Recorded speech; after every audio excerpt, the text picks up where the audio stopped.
So there's this heavy stigma or stereotyping of Africans being the most corrupt breed of people in the world by the West, when in fact they themselves are ultimately the most corrupt breed of humans, exporting their vices to the deepest roots of Africa.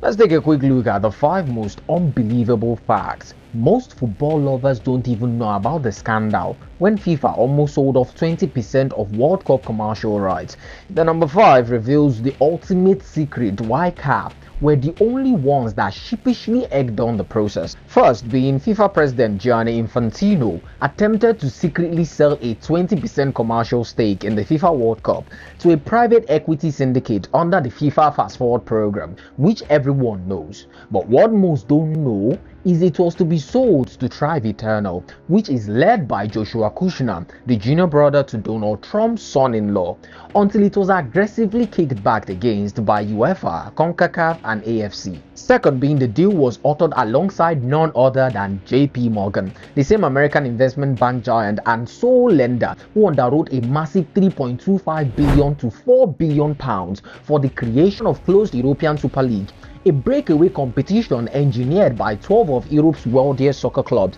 where 15 permanent elite clubs, including Manchester United, Barcelona and Juventus, would never face relegation, regardless of how poorly they performed. Practically similar to how certain countries hold veto power in the UN, killing meritocracy as always, but it evaporated within 48 hours as fans, players and governing bodies viewed it as a cynical Americanized corporate cash grab that stripped the soul out of the sport. The third being Infantino planned to create an executive commissioner role on top of the FTE, such that even after stepping down as the president of FIFA, serving as the chief executive or chairman of the newly spun off commercial firm FTE would allow him maintain executive power over global football commercial revenue beyond his presidential term, only for FIFA to release a statement that a commissioner role has never been discussed internally. Fourth reveals the possible reason behind it all, being Infantino intends to run unopposed for a 4th term, obviously backed by Saudi and possibly US interest,